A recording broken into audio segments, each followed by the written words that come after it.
Hello friends, how are you. मैं शोभा सिंह लेकर आई हूँ सुपर टेट स्पेशल क्लास।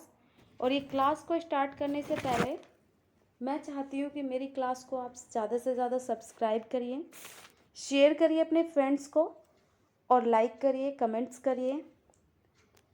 तो ये सुपर टेट स्पेशल क्लास है जो कि है क्लास ज्योग्राफी से, और इसमें मैं पढ़ाऊँगी आपको पवनों के बारे में।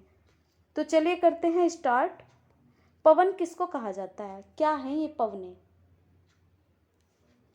पृथ्वी के धरातल पर क्षितिज विषमताओं के कारण जब हवा उच्च वायुदाब से निम्न वायुदाब की ओर चलती है तो उसको क्या कहा जाता है, उसको कहा जाता है पवन।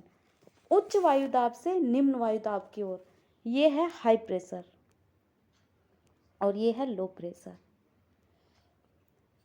हाई प्रेशर से लो प्रेशर की ओर हवा चल रही है तो वो क्या कहलाएगी, वो पवन कहलाएगी। अब आपको समझ में नहीं आ रहा होगा कि हाई प्रेशर तो इधर है और लो प्रेशर में जाके ये पवन कैसे हो जाएगी। यानी कि हाँ, इधर तो कोई प्रेशर ही नहीं है, इधर लो प्रेशर है, तो यहाँ तो हवा खुद ही गति पकड़ लेगी, तो वो क्या कहलाएगी, पवन। ठहरी हुई जो हवा होगी, एयर होगी, वो क्या होगी, वो हवा है, एयर है। और जो गति होगी, गतिमान होगी, वो होगी पवन। जैसे कि एक कमरा है, हम अपने कमरे में बैठे हुए हैं, उस कमरे में हवा है और वो उस कमरे तक ही सीमित है, और जैसे ही यह वहाँ बाहर जाके चलने लगेगी तो वो क्या होगी, पवन। अभी अभी मैंने बताया था कि ठहरी हुई हवा, एयर, और जो गति पकड़ लेगी उसको कहेंगे हम पवन, या उसे वाइंड भी बोलते हैं, विंड। आगे देखिए, पवन कितने प्रकार की होती हैं। पवन होती हैं 3 प्रकार की, जिसमें आप पढ़ेंगे व्यापारिक पवन, पछुआ पवन, ध्रुवीय पवन। ये 3 प्रकार की पवनें हैं। इन पवनों को प्रचलित पवनों के नाम से भी जाना जाता है। अब देखिए व्यापारिक पवन, 30 डिग्री उत्तर या 35 डिग्री दक्षिणी अक्षांश के क्षेत्रों अर्थात उपोषण उच्च वायुदाब कटिबंधों से भूमध्य रेखीय निम्न वायुदाब, इसको नहीं पढ़िए, चलो इसको आप पढ़ोगे बहुत लंबी थ्योरी रहेगी। मैं आपको सीधा सीधा नक्शे के माध्यम से समझा देती हूँ। देखिए ध्यान से, हम बात कर रहे थे व्यापारिक पवनों के बारे में। सबसे पहले देखिए, चित्र के माध्यम से समझेंगे तो हम पाएंगे कि सबसे ऊपर वाला पॉइंट जो कि उच्च दाब जहाँ पर लिखा है, इसको बोला जाता है शीत कटिबंध, और उससे नीचे वाला पॉइंट ये है, इसको बोला जाता है ध्रुवीय पूर्वी पवन। और ये पवनें किधर चल रही हैं, ये पवनें चल रही हैं ऐसे, यानी कि ये आ रही हैं उत्तर पूर्व से दक्षिण पश्चिम की तरफ, और 60 से 65 डिग्री के कोण पर क्या बनता है, 60 से 65 डिग्री के कोण पे बनता है ये अधोध्रुवीय निम्नदाब पेटी। ये एक पेटी है, ये है उत्तरी, और अब देखते हैं दक्षिणी, और ये है दक्षिणी। इसको भी शीत कटिबंध बोला जाता है। ये भी ध्रुवीय पूर्वी पवन है, और ये किधर चल रही हैं, ये दक्षिणी क्षेत्र से किधर की तरफ जा रही हैं, ये दक्षिणी क्षेत्र वाली जा रही हैं उत्तर पश्चिम की तरफ। ये डायरेक्शन है, उत्तर पश्चिम की तरफ जा रही हैं। वैसे ही व्यापारिक पवनें देखिए, व्यापारिक पवनों को हम देखेंगे यहाँ पर, इस पूरे क्षेत्र में व्यापारिक पवनें चलती हैं। और ये कौन सा है, 30 डिग्री उत्तरी और 30 डिग्री दक्षिणी। और ये वाला बीच वाला क्षेत्र जो 0 डिग्री अक्षांश रेखा, या तो इसे 0 डिग्री अक्षांश रेखा बोलेंगे या इसको विषुवत रेखा बोलेंगे। ये सीधी रेखा 0 डिग्री अक्षांश रेखा है, और इसके इधर 5 डिग्री और इधर 5 डिग्री, और इसको, इस वाली पेटी को कहा जाएगा भूमध्य रेखीय निम्नदाब पेटी। और इसके बीच में चलती हैं उत्तर पूर्वी व्यापारिक पवनें, दक्षिण पूर्वी व्यापारिक पवनें। व्यापारिक पवनें चलती हैं विषुवत रेखा के आसपास और 30 से 65 डिग्री कोण पे उत्तरी और 30 से 35 डिग्री कोण पे दक्षिणी क्या बनाती हैं? एक बेल्ट बनाती हैं जिसको बोला जाता है उपोषण उच्च दाब पेटी। उपोषण उच्च दाब पेटी बोला जाता है। और पछुआ पवनें कब चलती हैं? ये चलती हैं 30 से 65 डिग्री के कोण पर, 30 से 65 डिग्री उत्तरी और 30 से 65 डिग्री दक्षिणी क्या चलती हैं? पछुआ पवनें।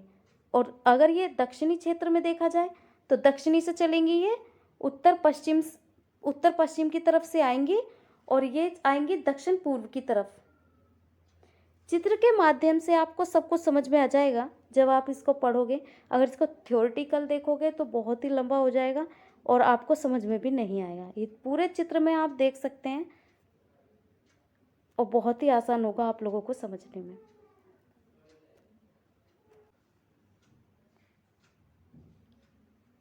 व्यापारिक पवनों को अंग्रेजी भाषा में अंतरण ट्रेड विंड्स कहा जाता है, जिससे ट्रेड शब्द आया है जर्मन भाषा से। तो ट्रेड शब्द किससे लिया गया है? जर्मन भाषा से लिया गया है, जिसका तात्पर्य क्या है? निर्दिष्ट पथ, यानी कि सीधा रास्ता या मार्ग में हवाएं एक निर्दिष्ट पथ पर वर्ष भर एक ही दिशा में निरंतर बहने वाली हवाएं हैं। ये निर्दिष्ट पथ बोला गया है कि मार्ग में, एक ही मार्ग में वर्ष भर निरंतर बहने वाली हवाएं। नियमित दिशा के कारण प्राचीन काल में व्यापारियों को जलयानों के संचालन में पर्याप्त सुविधाएं मिलती थी। किससे? इसी निर्दिष्ट पथ से या ट्रेड विंड्स के कारण जलयानों के संचालन में पर्याप्त सुविधा मिलने के कारण इन्हें व्यापारिक पवनें कहा जाता था। यानी कि व्यापारियों के लिए अच्छी थी।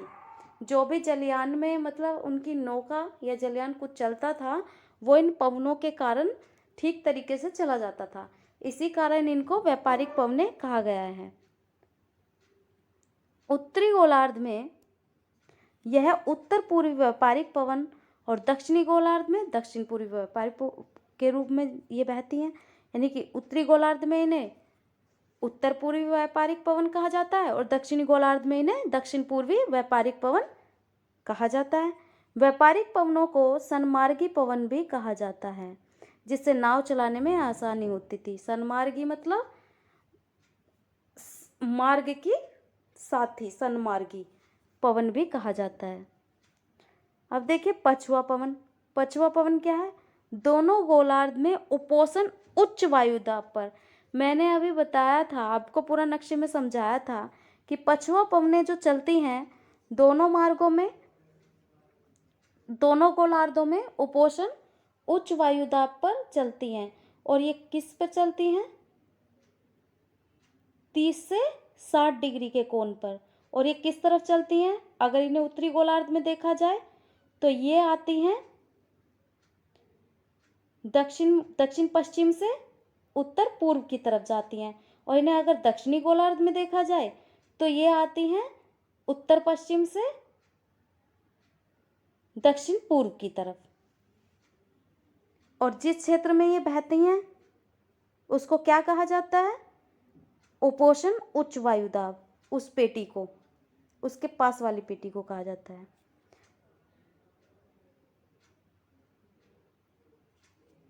ये इनकी जो डायरेक्शन होती है, स्थायी हवाओं को इनकी पश्चिम दिशा के कारण, इनकी पश्चिमी दिशा के कारण इनको क्या कहा जाता है? क्योंकि ये पश्चिम की तरफ से ही आती हुई दिखाई देती हैं इस तरीके से, ऐसे और ऐसे ऐसे मिलेंगी ये आपको, ऐसे जाएंगी यानी कि इधर जाएंगी तो हो जाएगा आपका उत्तर पूर्वी। ये आ तो पश्चिम की तरफ से रही है ना, और इधर आएंगी तो हो जाएगा आपका दक्षिण पूर्वी एरिया। तो इनको क्या कहा जाएगा? चलने वाली हवाओं को इनको पश्चिम दिशा के कारण क्या कहा जाता है? पछुआ पवनें कहा जाता है। पछुआ पवनों का सर्वश्रेष्ठ विकास किस में होता है, यानी कि किस में ज़्यादा चलती हैं ये 40 डिग्री से 65 डिग्री दक्षिणी अक्षांश के मध्य ज़्यादा पाई जाती हैं। 40 डिग्री से 65 डिग्री दक्षिणी गोलार्ध में जल राशि के विशाल विस्तार के कारण, मैंने कई बार बताया है कि हमारे उत्तरी गोलार्ध में स्थल है और दक्षिण में क्या है, जल। दक्षिणी गोलार्ध में जल राशि के विशाल विस्तार के कारण पवनों की गति अपेक्षाकृत तेजी तथा दिशा निश्चित होती है, यानी कि उस जल पे क्या है, वो उसकी गति, पवनों की गति और भी ज़्यादा तेज हो जाती है।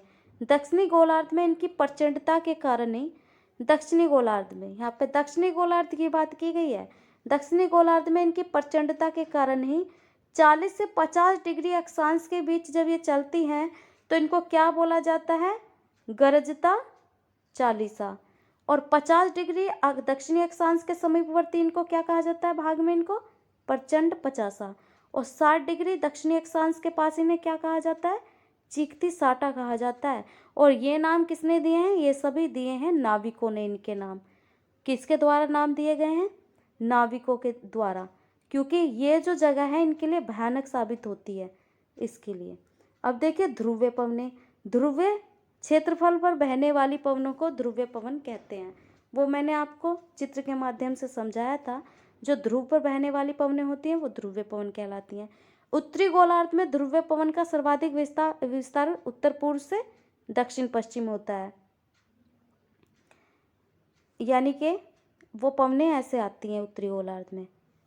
और दक्षिणी गोलार्ध में ध्रुवीय पवन का सर्वाधिक विस्तार कैसा होता है, ध्रुवीय पवन का सर्वाधिक विस्तार ऐसे होता है, ऐसे, यानी कि ये हो गया दक्षिण पूर्व से उत्तर पश्चिम। आगे देखिए, फिर है मौसमी पवनें, यानी मानसून पवनें भी कह सकते हैं। मानसून शब्द की उत्पत्ति अरबी भाषा के मौसम शब्द से हुई है, जिसका अर्थ क्या है, मौसम। मौसम व समय के अनुसार दिशा में बदलने वाली पवनों को क्या कहा जाता है, मौसमी पवनें कहा जाता है। ये मौसम व समय के अनुसार अपनी दिशा बदल लेती हैं। इसमें कुछ खास ऐसा पढ़ने के लिए नहीं है, इनको मौसमी पवनें कहा जाता है बस, क्योंकि ये मौसम के अनुसार अपनी दिशा बदल लेती हैं। अब देखिए स्थानीय पवन या सागर समीर, पृथ्वी के धरातल पर स्थानीय क्षेत्रों में बहने वाली। हमारा जो धरातल है उस पर भी कभी जो है पवनों को अलग अलग नाम दिया गया है, और वो किस जगह पर क्या क्या नाम दिया गया है। पृथ्वी के धरातल पर स्थानीय क्षेत्रों में चलने वाली पवनों को क्या कहा जाता है, स्थानीय पवन कहा जाता है।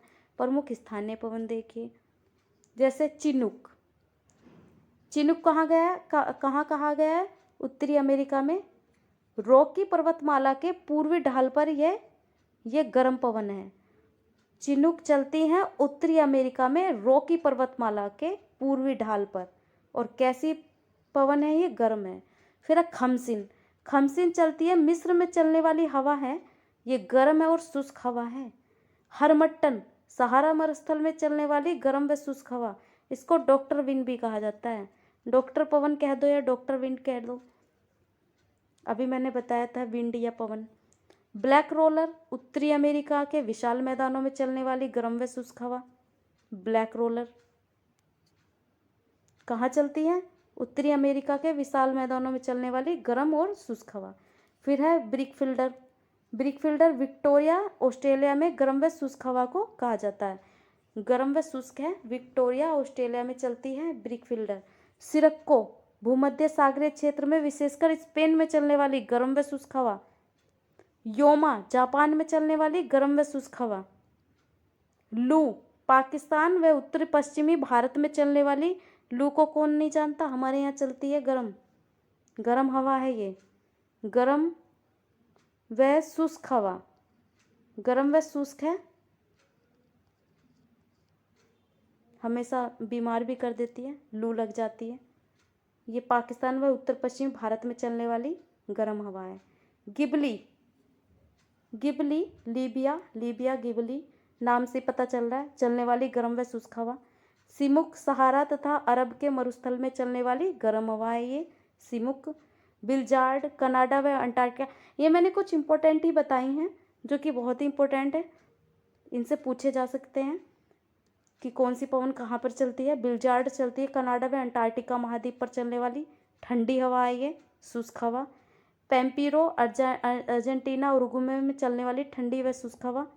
अब देखिए जेट स्ट्रीम क्या है, जेट स्ट्रीम भी एक हवा है।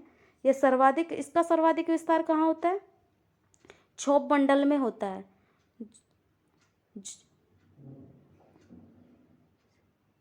ये क्षोभ मंडल में चलने वाली जेट स्ट्रीम 6 से 12 किलोमीटर के क्षेत्र में चलती है।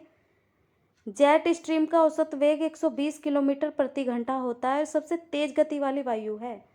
जेट स्ट्रीम क्या है, सबसे तेज गति वाली हवा है और ये केवल क्षोभ मंडल में होती है, यानी कि आप इसको कह सकते हैं समताप मंडल से नीचे। ये समताप मंडल में भी नहीं जाती। समताप मंडल कौन सा मंडल है, जिसमें हमारे जलयान वायुयान उड़ते हैं और जिसमें आंधी तूफान जैसी घटनाएं होती हैं। तो ये समताप मंडल में भी नहीं है। ये किस में है, ये हमारे क्षोभ मंडल में क्षोभ मंडल में चलने वाली हवा है, जो 6 से 12 किलोमीटर के क्षेत्र में है और इसका औसत वेग कितना है, 112 किलोमीटर प्रति घंटा, और ये सबसे तेज गति से चलने वाली हवा है। तो फ्रेंड्स, आज की क्लास में इतना ही। आज की क्लास मैंने कराई थी पवनों से, और पवनों में केवल इतना ही है। आज की क्लास आपको अच्छी लगे तो लाइक करिए, कमेंट करिए, सब्सक्राइब करिए। Thank you so much. Good night.